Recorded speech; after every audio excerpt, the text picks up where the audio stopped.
de Tinguá, assim, umas coisas assim importantes, né, que, já que você falou dessa questão da valorização.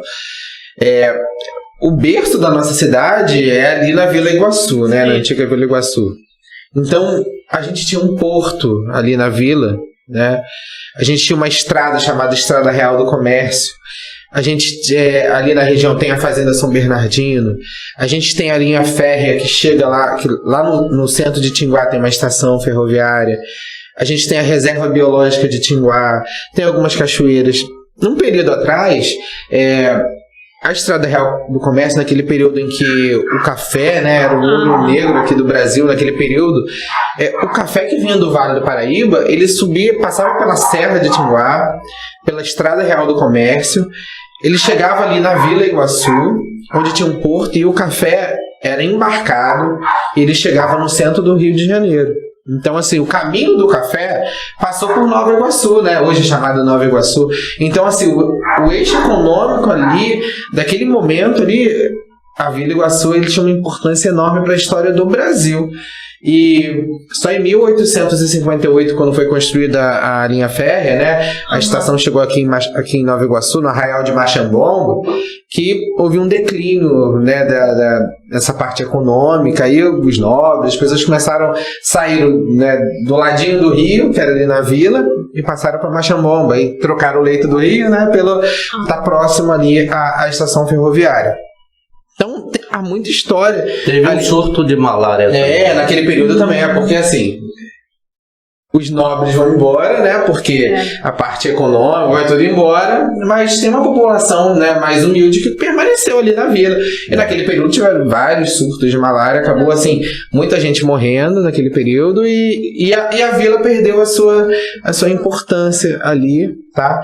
Mas a história tá lá. A gente tem uma reserva biológica, quando você sobe ali indo para Petrópolis, você consegue ver a reserva biológica de Tinguá, um patrimônio assim incrível, tá? Mas é uma unidade de proteção integral, né? Então não tem visitação para fins turísticos. Só para fins educativos, mas tem várias cachoeiras lá dentro. A gente tem um reservatório Rio Douro também, que é uma coisa linda. Vocês devem ter visto aí na internet já um reservatório lindo, que tem 2 ninfas assim. Então a gente tem um patrimônio histórico. Você imagina fazenda, quem pernoitou lá na fazenda? Então, tem vários mitos também na região. As pessoas falam assim, a casa do Dom Pedro. Tem a Fazenda São Bernardino, que ali se vocês olharem ali na estrada de Tinguá, se vocês forem olhar lá, tem umas ruínas da fazenda, né? Não é a casa de Dom Pedro, né?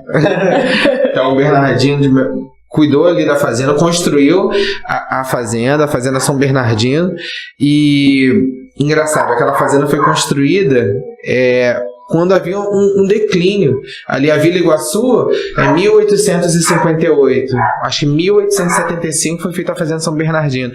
Ela tinha 3 pavimentos, 3 andares, era uma coisa assim grandiosa, que quase que, né, a primeira do Brasil, né? 3º piso. Assim, não foi nem a primeira do Brasil, assim, o historiador Victor Antunes, ele estava falando que foi assim, uma das primeiras a ter 3 andares naquele momento aqui, né, você imagina. Então a gente tinha estação também, você imagina, hoje eu fico pensando, né, que eu sou muito sonhador também, né, eu falei assim, imagine só, se a gente chega aqui no início da estrada de Tinguá, ali, Vila de Cava, tem a estrada de Tinguá. Quando você entra ali, você já parece estar saindo de Nova Iguaçu. Né? Porque começa a ter mais verde, aí tem a parte histórica. Eu falei, imagina só, se a gente tivesse um trenzinho daqui até chegar na Praça de Tinguá. Imagine só. Imagine se a gente ali no meio da praça, a Praça de Tinguá é muito bonita, mas precisa de quê? De um pouquinho mais de capricho mesmo, assim. Principalmente das autoridades públicas, eu acho que precisa ter um olhar melhor. Há muita coisa sendo feita. Sim, é verdade, a gente não pode negar. A prefeitura tem se empenhado em fazer desenvolver alguns projetos, mas falta muito ainda, muita coisa ainda que precisa ser feita, e coisas pequenas. Quer ver uma ideia que eu acho simples? A gente tem várias barracas ali no meio da Praça de Tinguá. Sim. Gente, às vezes tem umas lonas azuis, umas coisas assim. Por que o poder público não entra? Constrói umas barracas lá de eucalipto, faz uma coisa mais bonitinha, mais organizada. Gente, melhora 1000% ali. O visual. E falando também para os moradores, né? Assim, a prefeitura há um tempo atrás, há um ano mais ou menos, reformou. Mas aí chega lá, hoje já tem banco quebrado. Né? Infelizmente, porque precisa de educação ambiental também. Dessa conscientização das pessoas assim entenderem. O que é patrimônio, né? Patrimônio é algo nosso. Então a gente tem que ter essa visão de patrimônio. Com aquilo que é público não é do outro, é nosso. Sim. Tem um evento, um exemplo terrível, né? Banheiro. Banheiro público é horrível, né? É porque a pessoa usa o banheiro como se fosse o banheiro, não sei, suja tudo, né? Assim, a pessoa não tem ideia de que é o banheiro, né? Ela tem como se fosse do outro, faz de qualquer jeito. A gente tem que mudar essa cultura, assim. Então, assim, uma valorização. Às vezes coisas pequenas, eu trago isso no coração. Às vezes uma coisa pequena que as pessoas pensam assim, precisa de muito dinheiro para desenvolver o projeto. E às vezes não! Criatividade. Eu falei isso para os empreendedores lá da região também. Se você não tem dinheiro, não tem estuque. Sabe o que é estuque? Barro, né? Já viu Casa de Interior de Minas? Eu fico vendo assim, você vai lá, me chamam a atenção duas coisas. Às vezes a pessoa não tem dinheiro pra embolsar a casa nem pra pintar. Você vê que a pessoa às vezes faz um barro lá e passa o barro, coloca uma floreira na janela. Você vai ver, não tem dinheiro pra fazer um muro, mas tem uma cerca com flores. Gente, e às vezes não tem dinheiro. A mesma coisa eu falo isso pros empreendedores lá da região.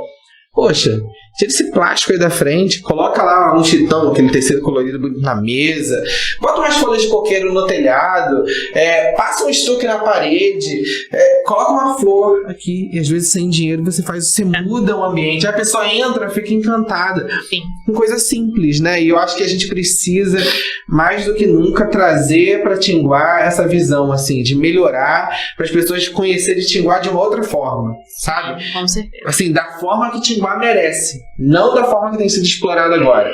Isso. Entra um ônibus, lota, entope, deixa a latinha para trás. E assim, a gente do grupo Tinguá Ecoturismo, História e Cultura, a gente está agendando um grande mutirão para realizar algumas cachoeiras ali da região, né? E a gente ir lá, ir com a cachoeira, levar um saquinho plástico, recolher. E a gente vai desenvolver esse projeto em breve, porque é algo que a gente precisa fazer. Que as pessoas não têm essa educação. Deixa lá, cara. É um absurdo, né? Algumas cachoeiras tão lindas que a gente tem da região, e quando a gente vai visitar, acha latinha. É um absurdo. É triste, né?